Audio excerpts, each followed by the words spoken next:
Welcome to The Explainer. Today we're diving headfirst into the really high-stakes political scene over in Sabah because they're gearing up for what's looking to be a pivotal state election. Okay, look at this. 32%.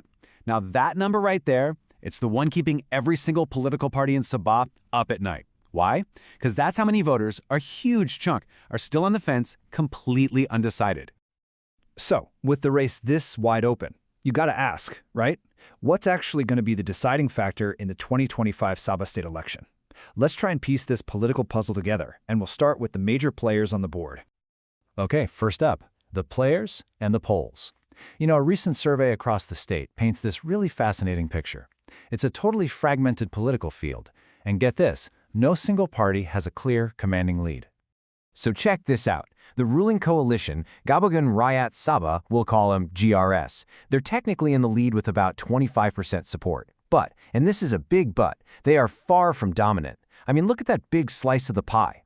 The largest single group here isn't a party at all. It's the undecideds, at a massive 32%. They are literally holding all the cards. And it gets even more complicated when you start breaking it down by demographics. I mean, it's really clear that different ethnic groups are leaning in completely different directions. GRS seems to be the top pick for Malays and indigenous Sabahans, but then you look at Chinese voters, and suddenly Barisan Nasional, or BN, is in the lead. So to try and sort all this out, GRS is already setting up committees to hash out seat allocations, not just within their own group, but with their partners in the Pakatan Harapan coalition too. It's a real balancing act.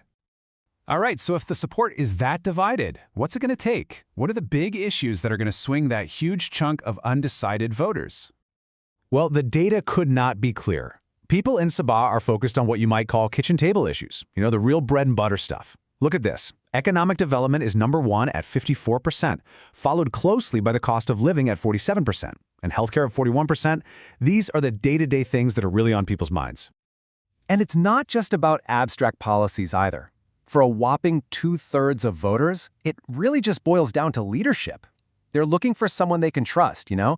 Someone who seems strong enough to actually get a handle on these tough economic problems.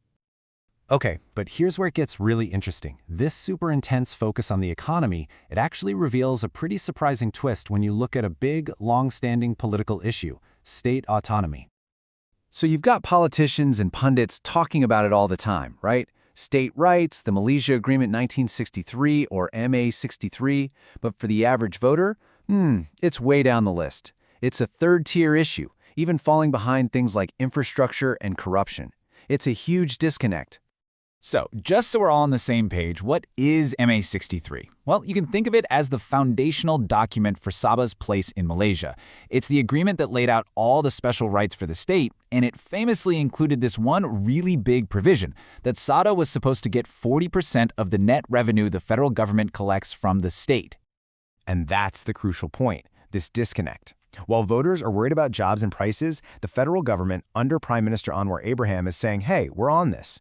They insist they're actively negotiating the MA63 terms. I mean, you can see it in this quote right here. They're saying they've never questioned the agreement and are totally serious about sorting it all out, including that big 40% revenue right. So to really get why this political identity is so unique and why the whole relationship with the federal government is so complicated, we actually need to take a quick step back in time. You see, Sabah's history is totally different from what happened on the peninsula. We're talking way back, before 1881, it was governed by the sultanates of Brunei and Sulu. And then it wasn't even a direct British colony. It was run by a chartered company, the British North Borneo Company. It was only in 1963 that it chose to help form Malaysia, and it did so based on a very specific set of promises and terms. And that history, that unique path, created this really strong, independent political identity that you can still feel today. It's exactly why these issues of autonomy and agreements like MA63 are still so powerful and important on the political stage, even if they're not what the average person is thinking about when they're worried about paying the bills. Okay, so let's put it all together. What are the big takeaways here? First, the 2025 Sabah election is completely wide open with that huge 32% of undecided voters. The ruling GRS coalition has a small lead, but they're dealing with a really fragmented electorate. We know voters care most about the economy, cost of living, healthcare.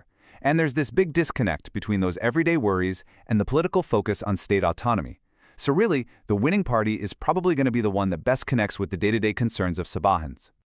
So as we get closer to the election, it all comes down to this one crucial question. What's it going to be? Will the parties that focus on voters' wallets, on the economy, be the ones who succeed? Or will that deep, historical call for state autonomy somehow bubble up and sway those undecided voters? That's the real puzzle.